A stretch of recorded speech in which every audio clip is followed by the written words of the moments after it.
За өнөөдөр Монгол улсын бас тэтгэврийн тогтолцоонд томоохон шинжилэл хийх хувийн нэмэлт тэтгэврийн тухай хууль бас хэлцэж байгаа нь бол маш чухал үйл явдал гэж харж байна. Тэгээ өнөөдрийн байдлаар Монгол улсын тэтгэврийн тогтолцоо ямар нөхцөл байдалтай байгааг нэг гурван тоогоор тодорхой бид нар харж болно. За нэгт нийгмийн нэг тэтгэвэр одоо авахчид ногдох нийгмийн даатгалын шимтгэл төлөгч одоо өнөөдөр бол 2-1-2-ийн харьцаатай байгаа. За энэ маань 2050 он гэхэд буюу 25 жилийн дараа 1-1 болох. Яг одоогийн байгаа тогтолцоогоор хэрвээ явсан тохиолдолд ийм одоо хүнд нөхцөл байдал руу явах ийм бас тооцоо бол бий. Хоёрт 2026 оны байдлаар нийгмийн даатгалын санд бас төсвөөс зарлага хэлбэрээр одоо санхүүжүүлж өгж байгаа хэмжээ бол 1.6 их нийт төгрөг. Энэ ялгаа авахгүй 2050 он гэхэд Дэлхийн банкны судалгаагаар бол дотоодын нийт төлөвийн 5% хүрэх эрсдэлтэй гэж. Тэгэхээр энд бол одоо Монгол Улсын эдийн засаг төсөв болдаах нь боломж байхгүй. За гуравт одоогийн байгаа тогтолцоомоор бол нэг давхрах тогтолцоо учраас ганцхан суурь тэтгэвртэй. Тэгээд одоо Монгол Улсын иргэд маань бас ажил хөдөлмөрлөж байгаад тэтгэврт гарлаа гэхэд амжиргааны баталгаажих төвшөнд бол тэтгэвэр нь хангагдаж чаддгүй. Амьдралын чанар орлого бол эрсд орддог. Тэгэхээр энд бол хэдхэн параметр өөрчлөө зогсохгүй энэ бол олон давхрах тэтгэврийн тогтолцоо руу шилжиж тогтолцооны шинжилгээг зайлшгүй шаардлагатай тулгарсныг бол харуулж байгаамаа. Тийм болохоор бас олон давхрах тогтолцоо руу шилжиж суурь тэтгэвэр, нэмэлт тэтгэвэр, хувийн нэмэлт тэтгэврийн тогтолцоонууд оруулж ирж за ирээдүйд бас тэтгэвэр гарч байгаа хүмүүс маань олон орлогын их үүсвэртэй болж явж байгаа нь бол маш чухал юм а гэдгийг бас тодтогч хэлье нэгт. Хоёрт түрүүн бас гишүүд өрдөж байна. Яалтч авахгүй хувийн нэмэлт тэтгэврийн тогтолцоо бол үндэсний хуримтлалыг бий болгодог. Үндэсний хуримтлал маань энэ хөрөнгө оруулалтын сан тэтгэврийн сангуудаар дамжаад бий болохоор хөрөнгийн зах зээл дээр институционал хөрөнгө оруулалтууд эрчимждэг. Өнөөдөр Монгол улсын санхүүгийн зах зээл ер нь бол нэг багамтай банкны одоо ерөнхийдөө үндсэн 85% нь банкуд бүрдүүлдэг ийм тогтолцоотой явж байгаа. Тэгэхээр энэ үндэсний хуримтлал үүсээд хөрөнгө оруулалтын сан үүсээд явах юм бол энэ маань цаашдаа зээлийн хүүг бууруулах макро эдийн засгийн бас үзүүлэлтүүдийг сайжруулах хүртэл чухал нөлөөтэй. Иргэдэд одоо олон тэтгэврийн ач холбогдлоос гадна юм чухал нөлөөтэй гэдгийг бас тодтогч хэлье. Тэгээ одоо энэ тэтгэврийн шинжил реформ гэдэг баг одоо хэдэн жилч ярьчв. 24 онд тэр нийгмийн даатгалын багц хууль баталсан байна. Нэг алгасан. За гэхдээ ер нь ингээд нэг юм сонгуулийн циклийн өмнө дандаа одоо нөхөн төлөвлөнэ гэл. Тэгэл янз бүрийн органик хуулиар дамжуулаад ингээд тухайлсан зарим бүлгүүдийн насыг хойшлуулад урагшлуулад яг үндэ ингээд сэглээ хийцээ бил. Тэгэхээр цаашаа энэ нийгмийн даатгалын сан орлого олоод зарлага бууруулах ямар ч болцоо байхгүй. Тэгэхээр тэр одоо ахмадуудаас асуухаар миний ингээд тэтгэврийн зөрөө 5 жилийн дараа гарсан үнэтэй харьцуулахад минийх бага байна штэ. Миний тэтгэвэр яагаад бага вэ гэвэл 91 онд намайг 40 настай байхад тэтгэврт гаргацсан маа. Тэгээд одоо эрт гарцсан учраас багаар тогтоолгоцсон. Ингээд тэгэхээр ерөөсөө л энийг сонгуулийн циклийн өмнө дандаа ингэж сэгэлж хайсаар байгаад ийм л нөхцөл рүү ингээ оруулчихжээ. Тэгэхээр энэ дуустгүй яриаг дуусгах нь манай засгийн газрын одоо бодлого татварч гэсэн өнөөдөр батлагдлаа. Тэгэл дуустгүй л яриа. Энэ тэтгэвэрч гэсэн. Энэ бол одоо үннийг хэлж байгаа. Энэ тэтгэврийн шинжилгээр бол. Тэрээс үш яг 9 сард нэг бүгдийг нэг 15% нэмлээ шүү гэдээ ороод ирж болно. Гэхдээ дахиад нөгөө бухимдал насын урд хойно оруулсан ингээд нөхцөл байдал чи ийм байгаа штэ гэл ингээл эхлэн. Тийм учраас бол бид нар ерөөсөө цаашдаа бол нэг л хуулиар асуудлыг шийддэг болох ёстой. Тэр нэг янз бүрийн одоо хуулиудаар дамжуулж тэр тэтгэврийг насрын урагшаа хойшоо тавьдгийг болиулах хэрэгтэй гэдгийг л хийж байгаа. Тийм учраас энэ баталгаа тэтгэвэр гэдэг бол гараанаас гаргаж байгаа нь юу гэхээр ажилласан жилийг урамшуулах чинь шүү дээ. Тэгэхээр ялгамжтай тогтоогод эхлэхээр хүмүүсийн тэтгэвэр ялгаатай тогтно. Тэр зөрүү үүсгэж байгаа 140 мянган үнэ шийдээд эхлэхээр тодорхой асуудал бол одоо ялгамжтай тогтоод эхэлнэ. Тэгээ ер нь өөрөө нөө нийгмийн даатгалын санд шимтгэл төлөөч гэдэг юм хөшүүргүүдийг хэрэглээд эхлэхээр бол энэ чинь нөгөө зарлага буурна л гэдэг байгаа байхгүй. Тэр ийм биш учраас хүн болгон одоо салбар болго өөрөө тэтгэврийн насыг наашлуулж өгөөч л гэдэг. Яг үнд. Яагаад гэхээр угаасаа 5 жилийн дараа гарлаа гэд тэр тэтгэвэр өндөр тогтохгүй юм чинь эртхэн гаргая гэдэг бодол илүү давмгаал шүү дээ. Хэрвээ илүү олон жилийг нь жил болгон 4-4-4%-аар нэмээд яваад эхлэхүүл нэмэгдэн шүү дээ. Цалингийн 72% болох шүү нэмэгдэнэ. Тэ 1.5-ыг 2% нэмэгдэл хийгээд эхлүүл нэмэгдэнэ. Тэр ийм бодит одоо хөшүүргүүдийг хийгээд эхлэхээр энэ сангаа цаашаа аварна. Дээрээс нь хагас өрөмт рүү шилжинэ. Хувийн нэмэлт тэтгэврийн сантаа болно. Тэн чимтгэл төлөв татвараас чөлөөлнө. Бүх талын хөшүүргийг хийж байна. За яг нь 24 оны нийгмийн даатгалын багц хуулиар бол 2% хуримтлалд шилжүүлээд мөнгөжүүлнэ гэж зорьсон. Гэтэл өнөөдөр нэг 380 орчим тэрбум төгрөгөл ингээ хуримтлагдсан. Тэрнээс хойш энэ чинь хуримтлалаа нэмж чадаагүй мөнгөжүүлээгүй байна л да. Тэгээ энэ юутай холбоотой вэ гэхээр тогтолцооны хувьд битэн бүтэн хийж чадаагүй.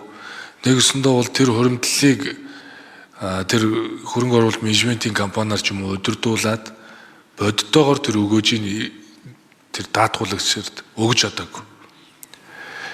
Жишээ нь ер нь бол одоо кинон дээр гардаг бол итгэлт баян бол дэрнийхээ дор мөнгө хийгээд хадгалдаг. Одоо орчин цагт одоо тэгээд бэлэн мөнгийг хадгалаад суудаг хүн гэж байхгүй шүү дээ. Тэгээд тэр мөнгийг яаж үржүүлэх үү? Яаж одоо эргэлдүүлэх үү гэж бодно. Тэгэхээр нөгөө байгаа мөнгөөрийг байгаагаар нь байлгаад байвал илж ирнэ гэж одоо кинон дээр ч хүртэл гардаг. Тэр итгэлт баян хэлдэг шүү дээ. Тэгэхээр бид нар байгаа хөрөнгийг яаж өдөртөх үү гэдгийг бодож чадахгүй л яваад байгаа байхгүй. Тэгэхээр манай эдийн засаг чи өөрөө нэг юм банк суурьтай нэг тулгууртай юм санхүүгийн зах зээл дээр бас нэг юм хоёр тулгууртай болох ёстой. Тийм учраас бид энэ салбар дээр бол бодит дэмжлэг үзүүлье. Энэ бол өөрөө энэ хувийн нэмэлт тэтгэврийн хууль. Тийм учраас тэр татврын хөнгөлтийг нь үзүүлчихье гэж бодоод энэ хуулийг оруулж ирсэн. Тэгэхээр үнэхээр даатгуулагч өөрөө шимтгэлээсээ за би хувийн тэтгэврийн сандаа өгье гэвэл тэнд төлж байгаа дээр нь татврын хөнгөлттэй байгаад эхлэхээр тэрийг хомк нь удирдахаар жилд нэг 10-аас 15% ч юм ингээ өгөөж нь тооцох байхгүй. Тэр нь өөрөө бонд авах уу, үнд цаас авах уу. Тухайн үед ариун заяа гишүүнийг сайд байхад бол тухайн үед юу гэж хэлсэн бэхээр ажилтан 2%, ажил олгогч 2%, 17%. Ингэж чадвал жилд баг тухайн үед бол 300 тэрбум тэр хөрөнгөний зах руу гарах гэж байгаа байхгүй. Тэр 300 тэрбумаар нөгөө хувьцаа авах, бонд авах, үнд цаас авах, санхүүгийн захыг дэмжих чаа. Тэгэхээр энэ удаа бол албан журмаар ихээсээ илүүтэйгээр сайн дурынхын байдлаар тийшээ төлсөн дээр нь татврын хөнгөлт үзүүлчихье. Төр бол өөрөө харин нийгмийн даатгалын сангаас 1% шимтгэл төлөхийг зөвшөөрчээ. Ингүүл засгийн газар 0.5% нь ийчээ. Тэгэхээр 1.5% бол хуримтлал руу байна. Хуримтлалыг бол бид нар өгөөж тооцно. Тэгэхээр одоо бол цаашдаа бол зөв байгаа ямиг бол байгаагаар нь байлгах болохгүй. Тийм учраас баялагын сан бол ер нь цаашаа нөгөө ерөөсөө л өгөөжийг тооцдог зарчим руу шилжээ. Тэгэхээр яг таны хэлж байгаа шиг ер нь баялагын сангаа хөрөнгө оруулалтын сан ингээ хэлбэрлүү явуулъя. Шаардлагатай бол Норвег шиг тэтгэврийн санч болж болно шүү дээ. Хүн болгонд хүрэх загвар нь. За нийгмийн даатгалын сангийн энэ орлого зарлагын алдагдал бол жил ирэх тусам өсөж байна.